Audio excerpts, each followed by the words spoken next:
नमस्कार साथियों, स्वागत है आप सभी का आपके अपने परिवार अपने YouTube channel Harish classes Bulandshahr में। कैसे आप सभी? आशा करते हैं कि आप सभी अच्छे होंगे और आपकी तैयारी बहुत बेहतर तरीके से चल रही होगी। जैसा कि आपको पता है कि कंटिन्यू हमारी क्लासेस आ रही हैं, क्लासेस आपको मिल रही हैं कंटिन्यू, आप उन क्लासों को देख भी रहे होंगे।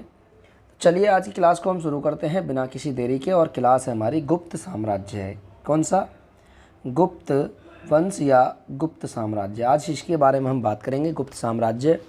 चलिए गुप्त काल की बात करें तो गुप्त काल की जो प्रारंभ हुआ था, अगर देखा जाए तो पूरी तरीके से गुप्त काल की जो प्रारंभ हुआ था वो 240 एडी से गुप्त काल शुरू होता है।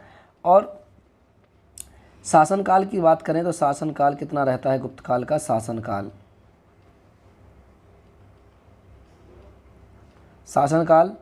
240 एडी से लेकर के 550 एडी। शासनकाल की बात करें तो 240 एडी से लेकर के 540 एडी तक इसका कुल शासनकाल रहता है।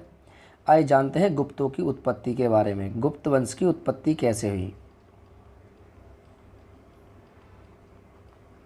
गुप्तों की उत्पत्ति।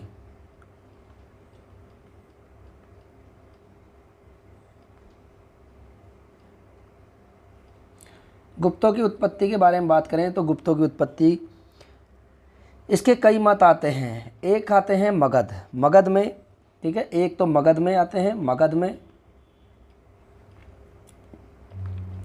ऐसा माना जाता है कि गुप्त वंश के जो शासक आए थे उनकी उत्पत्ति मगध में हुई थी। दूसरे बताते हैं कि ये कुषाणों के सामंत थे। कौन थे? यानी मगध साम्राज्य पर आने वाले गुप्त वंश जो थे ये कुषाण वंश के सामंत थे। किसके? कुषाणों के। कुषाण वंश के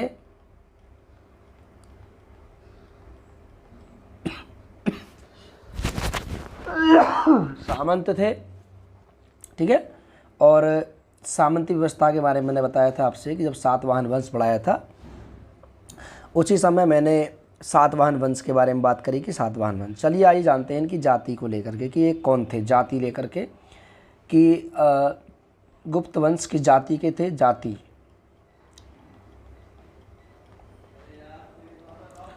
गुप्त वंश की जाति की बात करें तो सबसे पहले इनमें आता है जाट जाति। कौन सा आता है? जाट।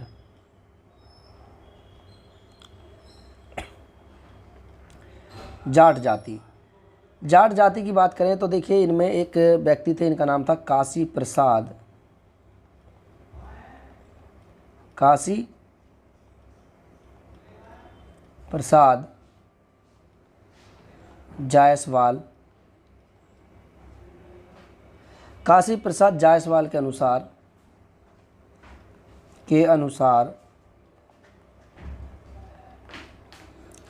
काशी प्रसाद जायसवाल के अनुसार जाट पंजाब के निवासी थे।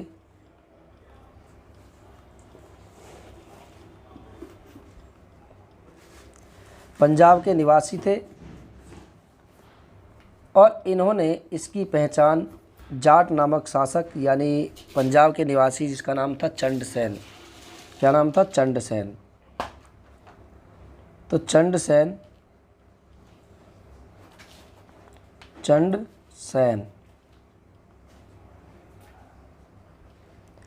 चंडसेन की पहचान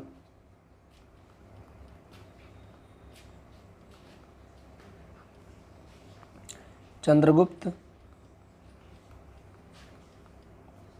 मौर्य से की है।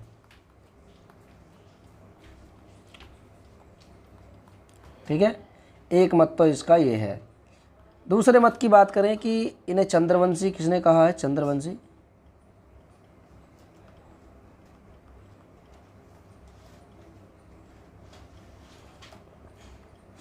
चंद्रवंशी की बात करें तो देखिए गौरी शंकर ओझा,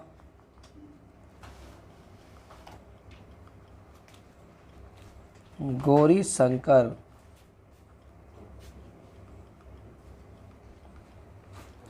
ओझा के अनुसार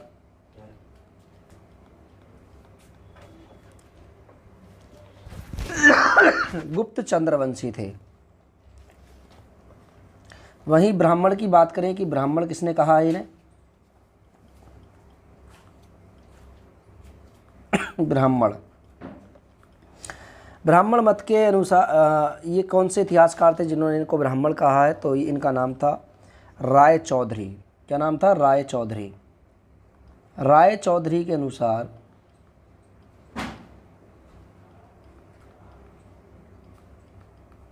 राय चौधरी के अनुसार राय चौधरी के अनुसार गुप्त वंश के जितने भी शासक थे वो ब्राह्मण थे। इन्होंने इनका संबंध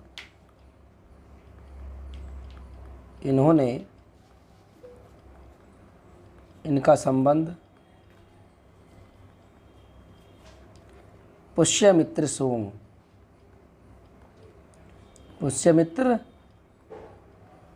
सूंग के साथ किया है।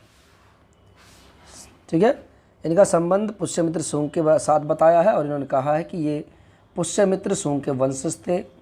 इनका नाम था गुप्तवंश और गुप्तवंश के जितने भी शासक थे, लेकिन अधिकतर विद्वान इन्हें वैश्य जाति का बताते हैं। वैश्य जाति,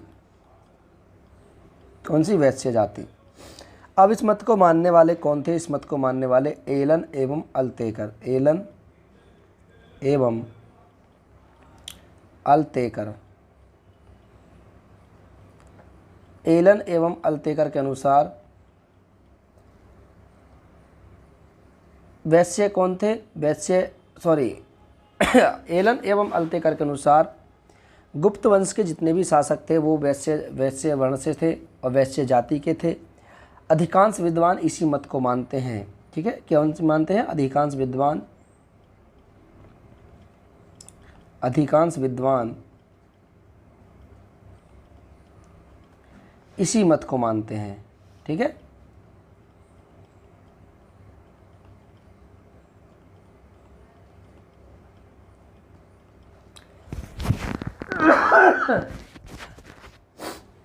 अधिकांश विद्वान इसी मत को मानते हैं, याद रखना। ठीक है, चलिए, ये तो इनकी जाति से संबंधित था। आइए जानते हैं इसका संस्थापक कौन था। संस्थापक, ये जो आपको इमेज में देख रहे हैं यही हैं इस वंश के संस्थापक। इनका नाम है श्रीगुप्त। संस्थापक की बात करें तो 240 एडी में श्रीगुप्त नामक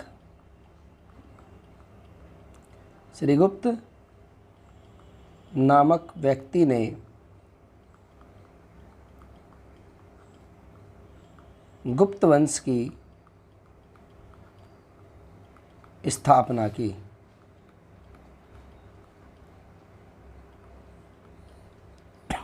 ठीक है, श्रीगुप्त नामक व्यक्ति ने गुप्त वंश की स्थापना की। इसके कुछ शासक आए। कौन कौन से शासक थे? शासकों की बात करें तो देखिए, शासक कौन कौन से शासक थे। क्रम से आने वाले कुछ प्रमुख शासक कौन कौन से थे? देखिए, इसमें जो क्रम से प्रमुख शासक आए तो पहले कौन आया? श्रीगुप्त। दूसरा कौन आया? घटोत्कच गुप्त। तीसरा कौन आया? चंद्रगुप्त प्रथम।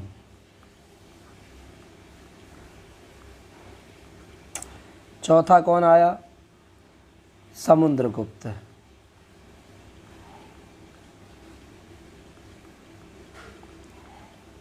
पांचवा चंद्रगुप्त विक्रमादित्य। वैसे एक शासक और आता है बीच में, लेकिन वो शासक की भूमिका नहीं निभा पाता है, रामगुप्त नाम होता है उसका। ठीक है, उसके बाद चंद्रगुप्त विक्रमादित्य सेकंड था। ठीक है, 6 पर कौन आता है? कुमारगुप्त। चंद्रगुप्त मौर्य का उत्तराधिकारी कुमारगुप्त।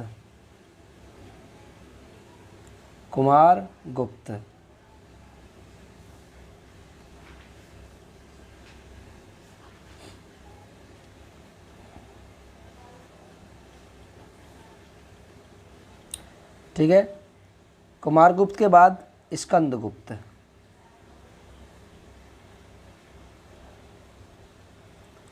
स्कंदगुप्त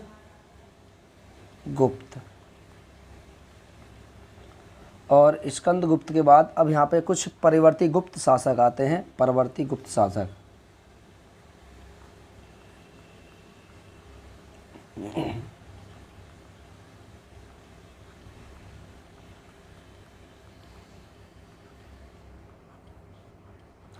परवर्ती गुप्त शासकों की बात करें तो देखिए कौन कौन आए। नंबर फर्स्ट एक आता है पुरुगुप्त, नाम होता है इसका पुरुगुप्त। पुरुगुप्त। दूसरा आता है बुद्धगुप्त।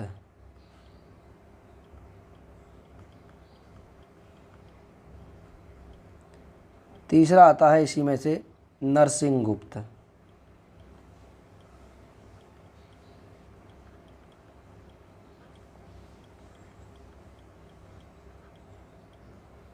चौथा आता है इसी में से, इसका नाम होता है भानुगुप्त।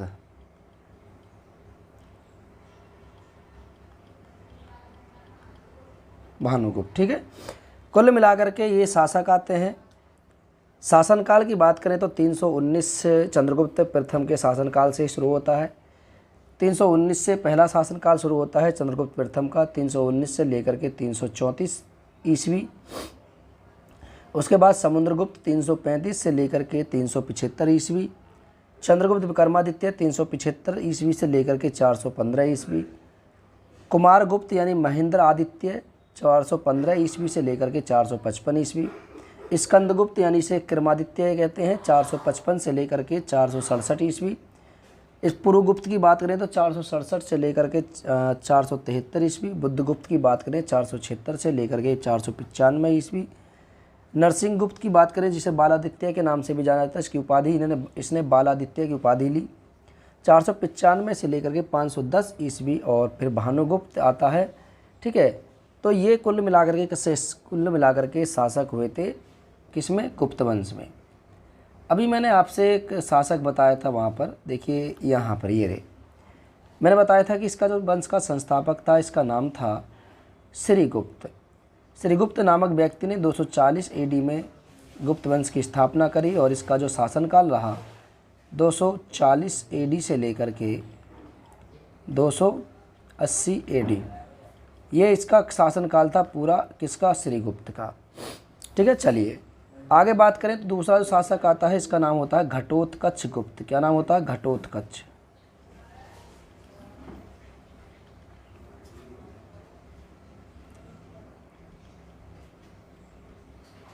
घटोत्कच गुप्त। घटोत्कच गुप्त की बात करें यह श्रीगुप्त का पुत्र एवं उत्तराधिकारी था। यह श्रीगुप्त का पुत्र एवं उत्तराधिकारी था।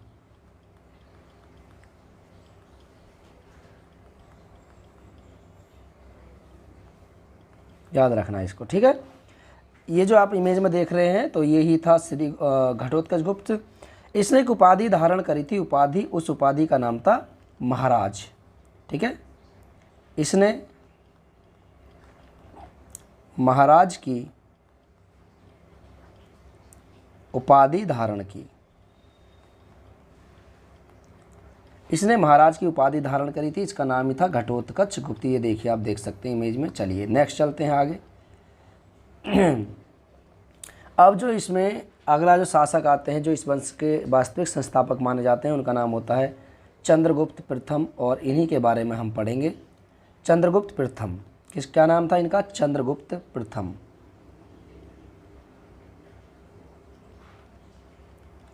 चंद्रगुप्त प्रथम। चंद्रगुप्त प्रथम, इनके शासनकाल की बात करें तो इनका शासनकाल शुरू होता है 319। कब से, 319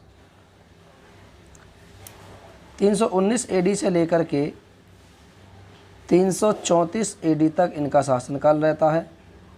इनका नाम होता है चंद्रगुप्त प्रथम। इनकी राजधानी क्या थी, राजधानी की बात करें तो राजधानी थी इनकी, राजधानी इनकी राजधानी थी पाटलिपुत्र। क्या नाम था इनका राजधानी का? पाटलिपुत्र। पाटलिपुत्र चंद्रगुप्त प्रथम के शासनकाल में राजधानी रही। इन्होंने एक उपाधि धारण करी थी, उस उपाधि का नाम था महाराज अधिराज। क्या नाम था? महाराज धीराज। महाराजाओं के राजा अधिराज, महाराज अधिराज की इन्होंने उपाधि धारण करी। इन्हें वास्तविक संस्थापक कहा जाता है। गुप्त वंश का वास्तविक संस्थापक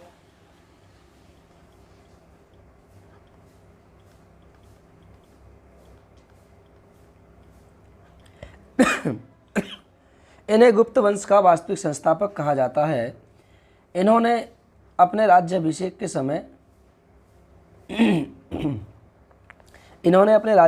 के समय एक संवत का प्रारंभ किया 319 एडी में। 319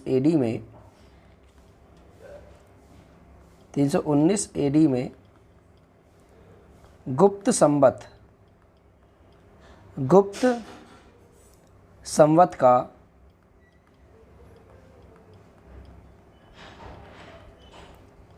प्रारंभ किया।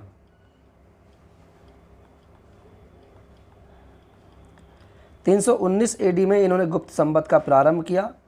कब? 319 में, जब इनका राज्याभिषेक होता। राज्याभिषेक के समय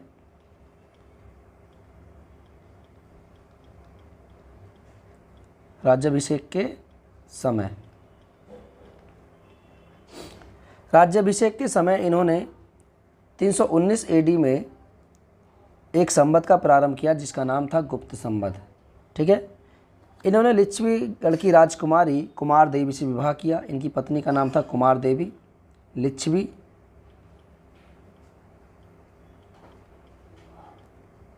राजकुमारी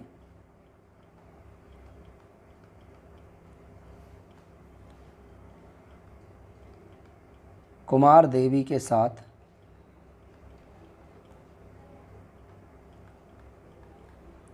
विवाह किया।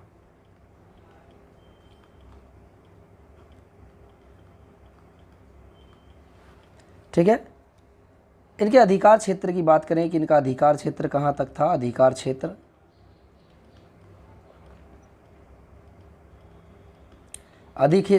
क्षेत्र था इनका बिहार एवं उत्तर प्रदेश।